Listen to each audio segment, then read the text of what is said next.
Hello, everyone. Welcome to my power ranking series for the 2025 2026 NFL season. Today, we're tackling the Saints, right?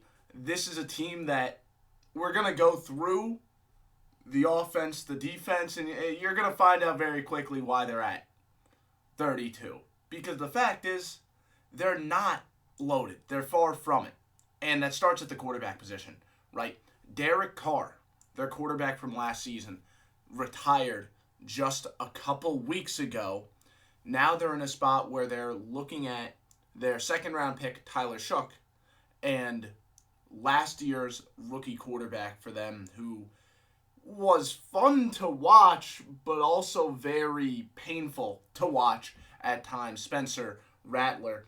Tyler Shough, someone that they drafted in round 2, he can be a gunslinger, right? He tends to play in that type of way.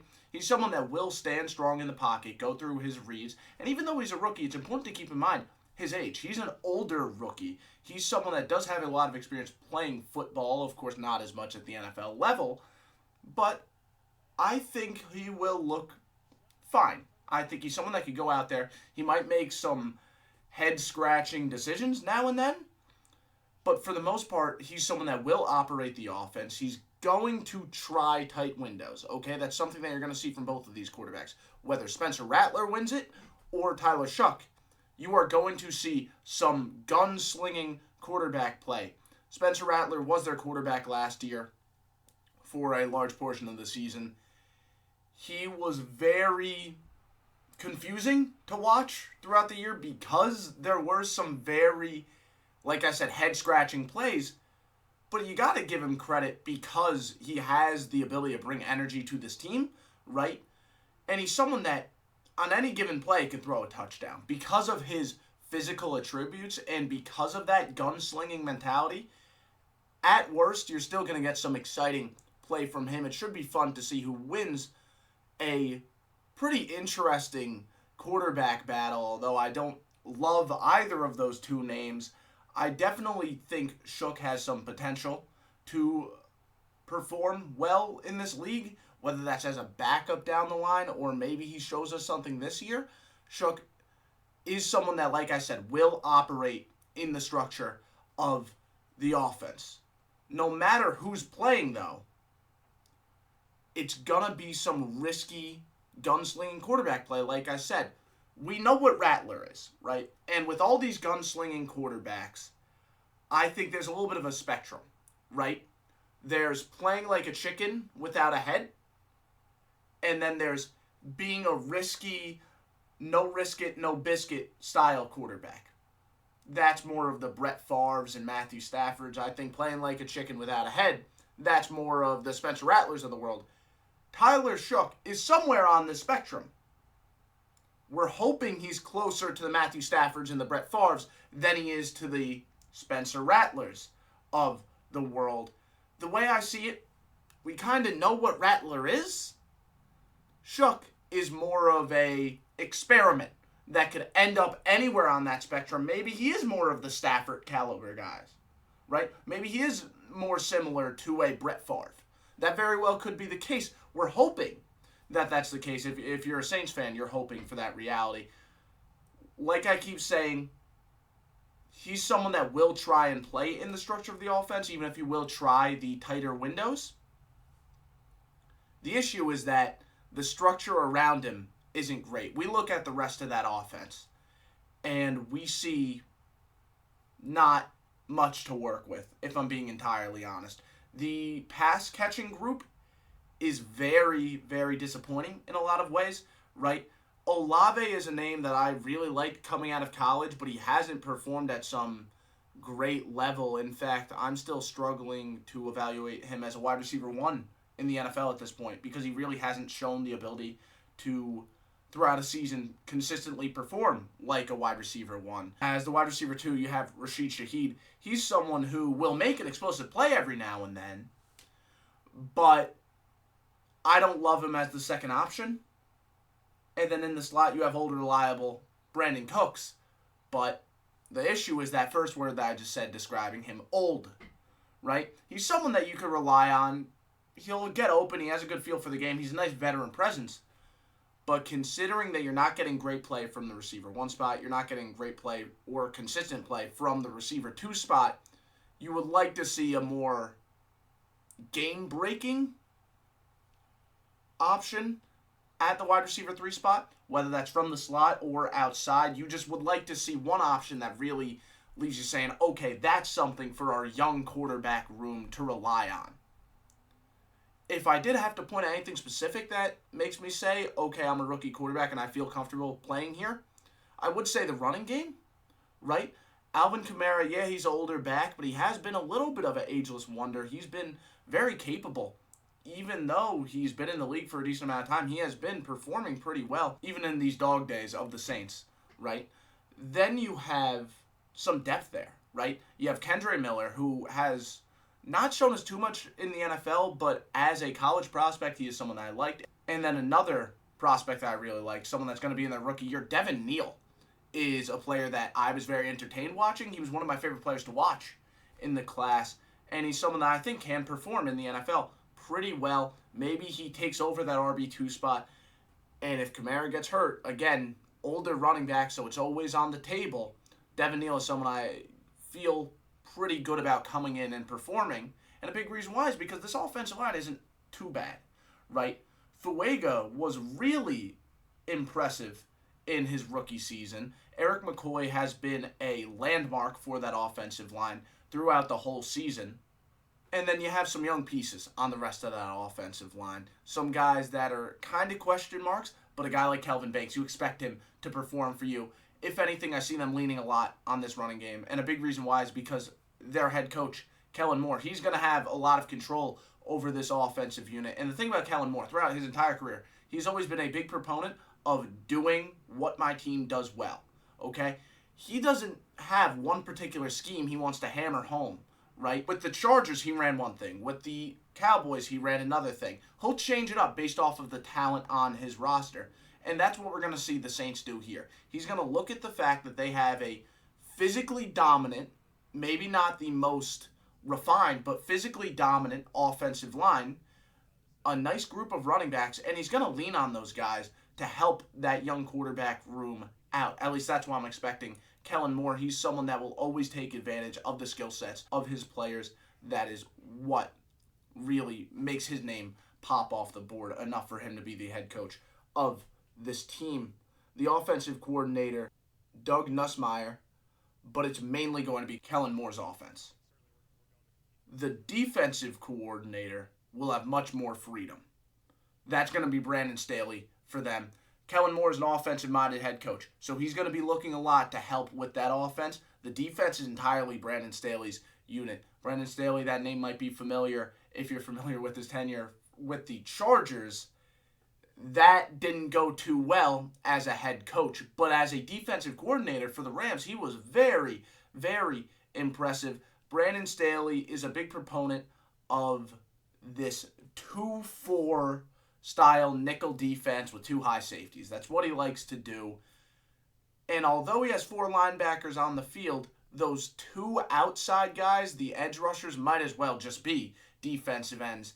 Because you look back at his time with the Chargers, he didn't have Khalil Mack dropping back into coverage. That wasn't his style. He wanted those edge rushers, even though they're linebackers, quote unquote, he wants them to be extensions of that defensive line. He's not going to ask them to drop back into coverage. And that's why he has these bigger, bulkier guys playing here, starting on this defense, right? Chase Young is a bigger guy, around 260 pounds. Same with Carl Granderson. Those are bigger guys playing the edge spot. You're not going to ask those guys to drop back into coverage. And normally that would be what I'm worried about, transitioning from the 4-3 defense that Dennis Allen was running with the Saints to now a 2-4-5 defense. The big turnover would be at that edge spot or outside linebacker spot, whatever you want to call it. But Brandon Staley is going to run a defense that allows all of these edge rushers to stay comfortable and stick to their game. And that's the first position I really want to look at on this defense, the edge rushers. Chase Young is someone that they recently added added him last year. Season was on and off for Chase Young, but still a big name with a lot of talent, and he's someone that has the ability to both get to the quarterback and win as a pass rusher with power. Carl Granderson is the real outstanding name on that defensive line, though. Granderson has had 40 tackles for loss, 19 and a half sacks over the past 3 years. That is a player that you could rely on and feel pretty good about. Granderson is someone on this defensive line that now that Cam Jordan is kind of taking a back seat, he's getting older and he's starting to look a little bit like his age. You could trust Granderson to come out there and play well, very well, and be more of that landmark player on that edge position. Now, Cam Jordan still will have a role with this team. He'll be another big run-defending edge rusher for this defense. The interior defensive line is another area of the team that I want to look at because you have even more bulk there. Godchaux and Kalen Saunders rotating as their prime run defenders. But the really impressive name that I want to look at is a young piece for them, Bryan Bresee out of Clemson. He's someone who, if you ask me, was a true breakout player for the Saints. He really impressed me. He had 8.5 sacks last season. Just a tremendous job getting to the quarterback from either the edge or the interior. He's a tweener, so you can move him all over. Then that linebacker core, I would say that's the highlight of this defense. Pete Werner and Demario Davis. Demario Davis is a veteran, but he's been performing really well. There's no reason to think that he'll slow down now. Both of those guys can do it all. They could cover well, they could blitz, they could defend the run, they could diagnose the run, which is so important at the linebacker position nowadays. Those are two guys that I feel very good about relying on for this Saints team. But then you look at the secondary, and now this is where I get worried. Brandon Staley prides his defense on the ability to stop the big play, and that comes down to the play of his secondary. Thing is, I don't love what I see here. Kool-Aid McKinstry, as a rookie, there was good and bad. He got targeted a lot, but he only allowed a completion rate of 47%. Now, the issue is that he's going to have to play well. He might be a second-year player, but the standard he's going to be held to is starting corner, no matter what his age is. Because the fact is, they don't really have many other guys that you like as a true outside corner for them. I think at the complementary outside corner spot, it's going to be a lot of different guys rotating and them trying to find things out. Because I don't see a single player beyond Kool-Aid McKinstry that could be a outside corner, and I feel great about their play. Alontae Taylor is going to be their nickel corner. He's someone that can do a lot of that run defending stuff and be a nice overhang defender, right? He'll make tackles, and he's overall just a good, aggressive DB. But a big part of being a DB is covering. And Alontae Taylor's ability to do exactly that leaves a lot to be desired, to say the least. I do like the play of their two high safeties, right? Justin Reed is a player that I like, and Tyrann Mathieu, even in his older age, is still a good player. Those are two guys I like. I think they're going to be able to do a decent amount for this team. But still, this isn't a defense I feel overly great about. Brandon Staley as defensive coordinator, though, that does give me a little bit to be optimistic about, even though I know he struggled as a head coach. His days as a defensive coordinator were outstanding. Now I want to look at this schedule and give you a solidified number for record. Now I know I don't seem very optimistic about this team, and the record I have them finishing with reflects that. I think it's going to be the worst record in the NFL. I think they're going to have the first pick next year, and that's fine, right? This team lacks a lot of talent. We're going to go through the schedule and see how they end up with that 3-14 record. Starting with week 1 and 2, very similar story. Playing at home. They have a couple of home games to start the season off, but I don't have them winning many of those, as you can see right here. The Cardinals, I think, are a much tougher opponent than people give them credit for. It's going to be Kellen Moore's first game as a head coach. Even though they have home field advantage, I don't see that going overly well. I think the Saints won't be able to win that one, and I don't think they're going to beat Shanahan either. I think Shanahan, after how last year went, it's going to be a goal to really start this year strong. And I don't see them allowing a team like the Saints that they're that much better than to go ahead and beat them. I just don't see it happening. Then they go into Seattle. That's a tough place to play. Young quarterback against a very good defense with a very elaborate defensive scheme, I don't see how Rattler or Shuck could really do much there. Then the Bills are just 10 times more talented. I don't see how the Saints would beat them either. It's too early in the season for them to get upset like that. Now, week 5 is the first very winnable one. I talked about it. They're playing at home a lot early in the schedule. You want to take advantage of those, especially when you're playing against a similarly tiered opponent. But the Giants have something that scares you, that pass rush. Whether Jackson Dart is starting at this point in the season or Russell Wilson or whoever is irrelevant. The point is the Giants are able to change the game with one of their units, whether it's the offensive line, wide receiver core, quarterback play, something is able to change the game, and that is their pass rush. The Saints, I don't see anything that really changes the game in that way. I like their linebacker core, but that's not game-changing. I think the Giants have a game-changing pass rush. Meanwhile, the Saints, I don't think are game-changing in any way. But like I said, they're bound to win one of those first 4 home games, so I think the Patriots are going to get upset in Week 6. New head coach, it leaves them a little bit vulnerable to these upsets earlier in the season. I do not think the Saints are going to get an upset on the road going into Chicago. I think that the Saints are going to lose that game. I think Caleb Williams is going to beat them, and then you play against a Buccaneers team that I think gives them a lot of problems, right? Todd Bowles is going to give young quarterbacks some issues, right? He's going to blitz him. He's going to send pressure. Like I said, whether it's Shook or Rattler, they are both prone to mistakes, and there will be mistakes made against a defensive veteran coach like Todd Bowles. And then Sean McVay coming off a bye. Really, I don't need to explain why this is an easy loss for the Saints. There's a reason this team is ranked 32nd, and I think that continues to show as they lose to their division rival in the Panthers in Carolina.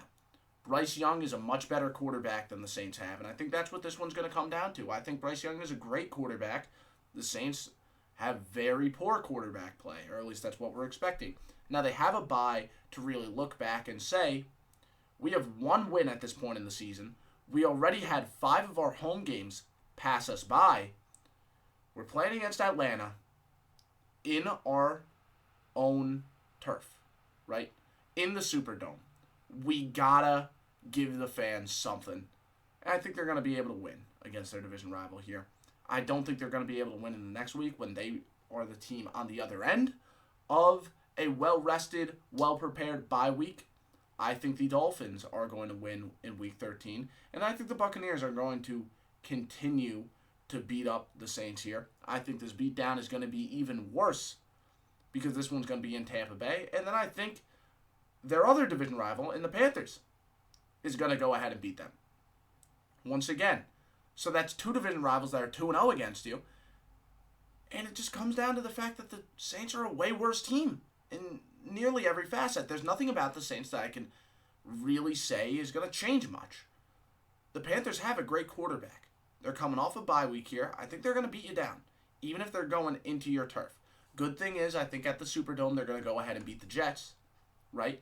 The Jets can be pesky, though. This should be a really good game. It should be a really close game right here, but I think the Saints will come out on top. Then Cam Ward, I think he's going to find his stride at this point in the season. Definitely beat the Saints in Tennessee. And I think the Falcons are going to get their revenge in Week 18. Listen, this isn't a very good team. There's a reason I have them finishing the season 3-4. But there's nothing wrong with having one bad season. It's about how you recover. Are you able to make the right decision with that early draft pick? Are you able to sign the right players in free agency? Are you able to retain the right players? And what will the young guys show you? That's what this is going to be about. The fact they're 32 shouldn't be overly worrying. It shouldn't be overly surprising.